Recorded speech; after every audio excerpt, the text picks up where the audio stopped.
এখানে ট্রামে দুর্নীতি করে তেল দেওয়া হচ্ছে, ডোপে দুর্নীতি করে তেল দেওয়া হচ্ছে, অথচ যারা অফিস আদালতে কাজকর্ম করবে, খেটে খাওয়া মানুষ, বিভিন্ন কাজকর্ম করে, চাকরিজীবী, ব্যবসা করে, তারা হুন্ডায় তেল দিতে পারতেছে না।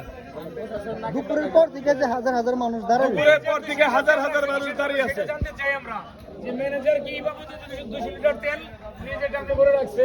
আমরা এই রুমের থেকে জানতে পারলাম যে লোডার যে আছে, যে ওই যে গাড়িতে তেল লোড করে দেয়, তার মাধ্যমে সে বলছে যে ম্যানেজার 200 লিটার তেল মজুত রাখছে জরুরি কারণে। আমরা রাতে 2টা বাজে এখন প্রায় বাড়ি যেতে পারতেছি না। এর চাইতে জরুরি কি আছে? এতগুলো মানুষ যে ভোগান্তিতে রয়েছি, উনি এটাকে জরুরি না মনে করে উনি নিজে মজুত করে রাখছে। আমরা ধারণা করছি সেই তেলগুলো নিয়ে সকালে বেশি দামে বিক্রি করবে। তো আমরা চাই এই তেলগুলো প্রশাসনের সহায়তায় আমাদের সবাইকে মিনিমাম 1 লিটার করে দিয়ে বাড়ি যাওয়ার ব্যবস্থা করে দিই। লোডারের মাধ্যমে জানতে পারছি যে ম্যানেজার 200 লিটার তেল রাখছে, আর ওনারা বলছে তেল নাই। যদি তেল না থাকে তাহলে আমাদেরকে ওই পারমিট দিয়ে থেকে দেখাকো গোটা মজুত রাখে সেখানে দেখাক তেল নাই, আমরা চলে যাই যেভাবে পারি।